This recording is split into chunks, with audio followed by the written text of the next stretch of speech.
Bismillahirrahmanirrahim. Assalamualaikum warahmatullahi wabarakatuh. Anak-anak yang berbahagia, mari kita awali pembelajaran pada hari ini dengan membaca basmalah. Bismillahirrahmanirrahim.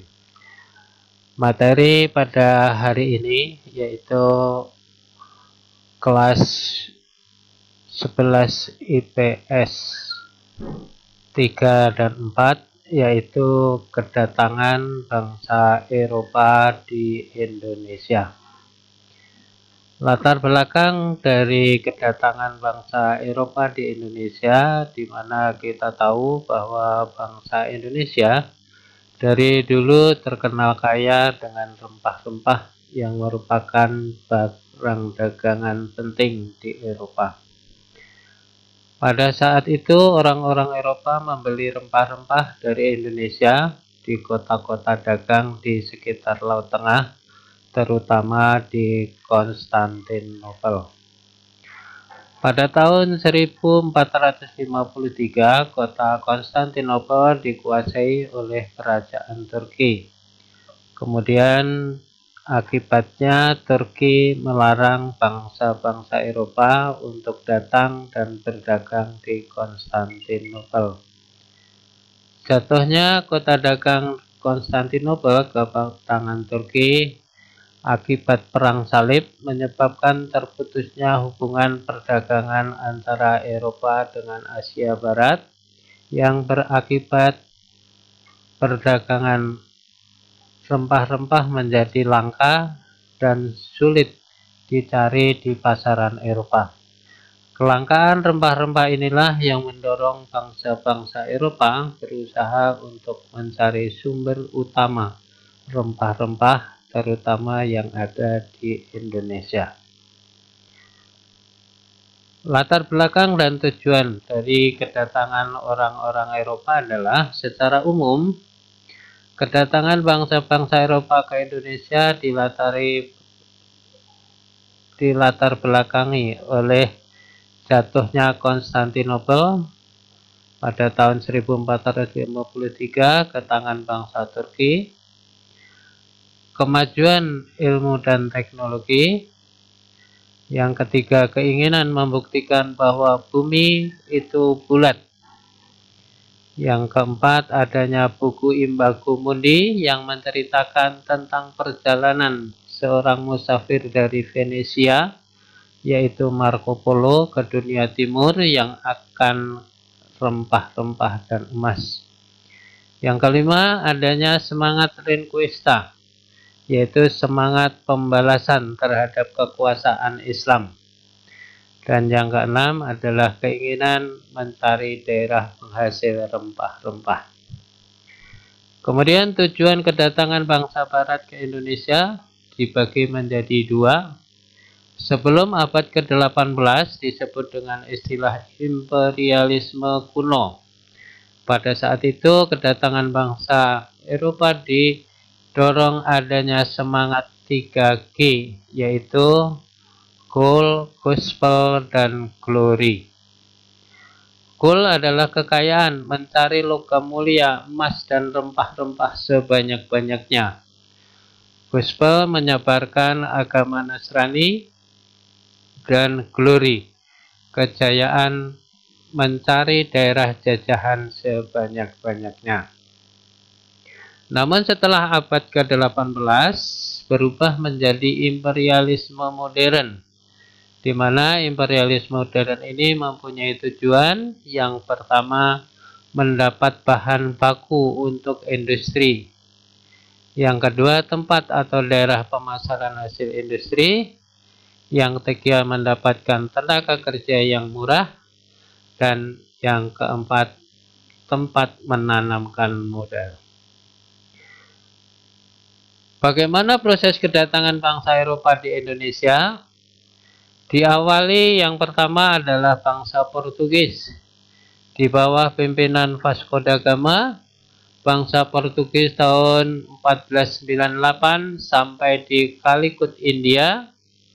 Pada tahun 1511, Alfonso de Albuquerque menguasai Malaka, dan tahun 1512 sampai di Maluku. Kemudian yang kedua adalah bangsa Spanyol. Bangsa Spanyol di bawah pimpinan Magallanes, Fernando Magallanes, tiba di Maluku pada tahun 1521. Kedatangannya di Maluku mengakibatkan terjadinya persaingan dan persengketaan dengan bangsa Portugis.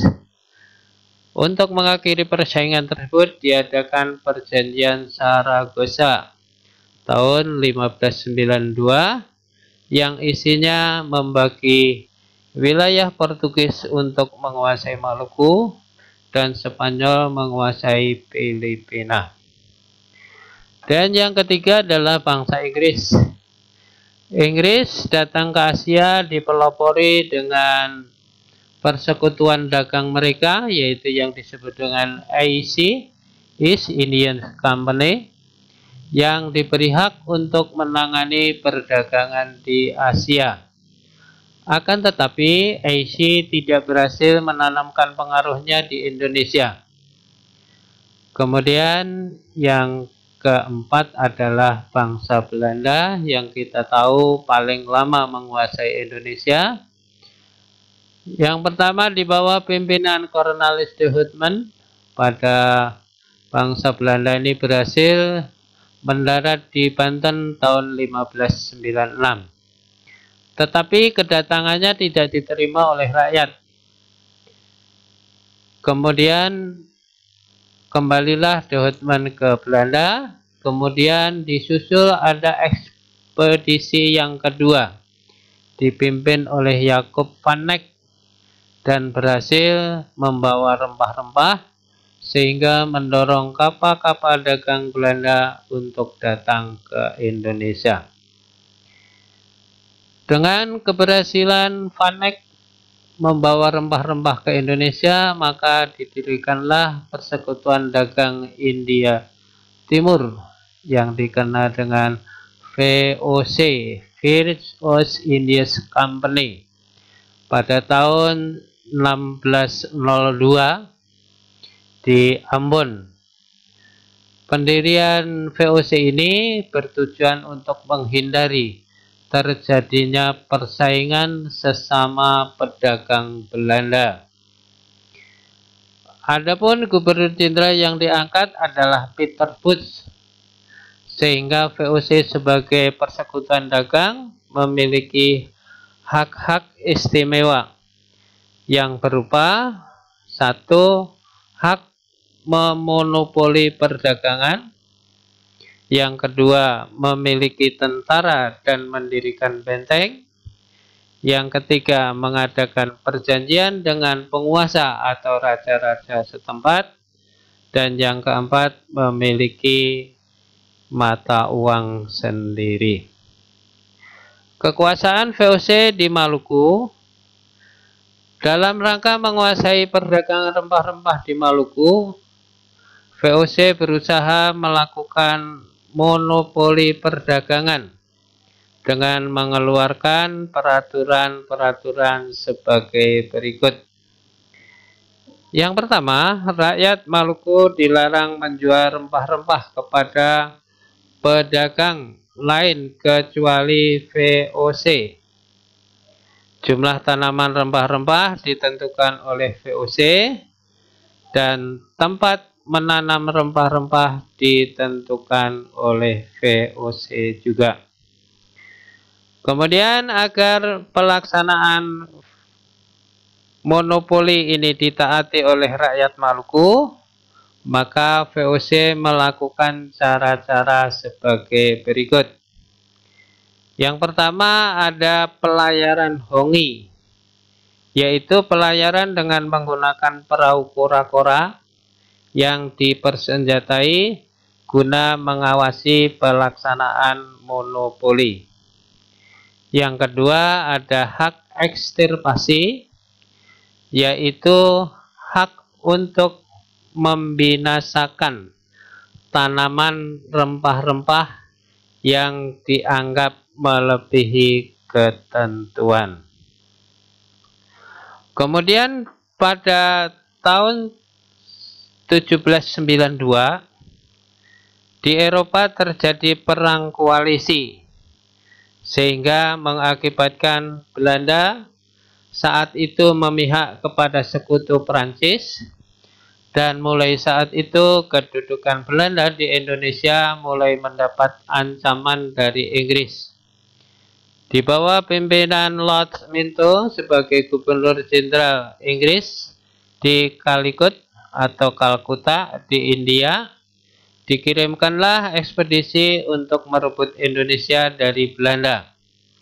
Pada tahun 1811, Inggris berhasil merebut kekuasaan Belanda di Indonesia, dan pada saat itulah Indonesia di bawah kekuasaan Inggris dengan pimpinan Raffles.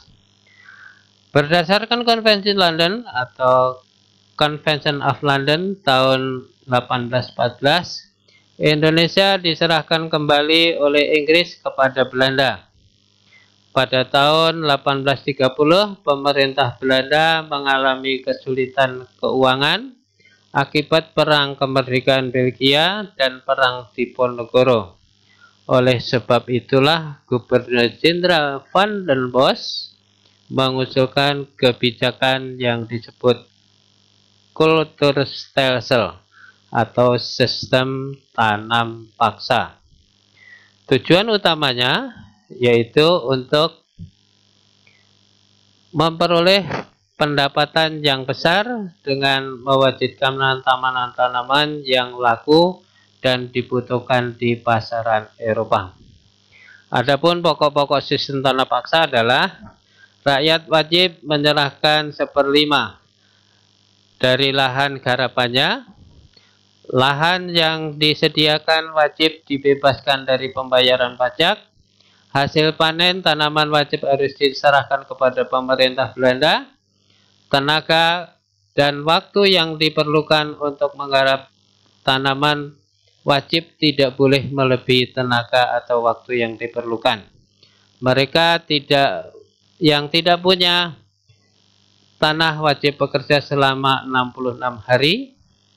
Kegagalan panen tanaman wajib akan menjadi tanggung jawab pemerintah. Akibat dan pelaksanaan tanam paksa. Dalam kenyataannya pelaksanaan tanam paksa terjadi banyak penyimpangan. Yang pertama, rakyat lebih banyak mencurahkan perhatian, tenaga dan waktu untuk mengurusi tanaman wajib sehingga tidak sempat mengerjakan sawah. Rakyat tidak boleh memiliki tanah, harus bekerja melebihi waktu yang ditentukan. Jatah tanah yang untuk tanaman wajib melebihi 1/5 lahan garapan. Setiap kelebihan hasil panen tidak dibayarkan kepada rakyat. Kegagalan panen tanaman wajib tetap menjadi tanggung jawab rakyat. Akibatnya, bagi pemerintah kolonial, kesulitan keuangan bisa diatasi. Pemerintah Belanda mengalami surplus di bidang keuangan. Perusahaan transportasi mendapat keuntungan melimpah. Bagi rakyat Indonesia, rakyat beberapa daerah tertimpa bahaya kelaparan. Banyak penduduk yang melarikan diri meninggalkan desanya. Terjadi kegagalan panen, jumlah penduduk di Jawa berkurang. Demikian anak-anak dari apa yang kita sampaikan materi kita pada hari ini. Kemudian untuk melatih dari materi ini, silahkan untuk mengerjakan uji kompetensi berikut ini. Demikian yang dapat saya sampaikan. Terima kasih atas perhatiannya. Mohon maaf atas segala kekurangannya. Billahi taufik wal hidayah. Assalamualaikum warahmatullahi wabarakatuh.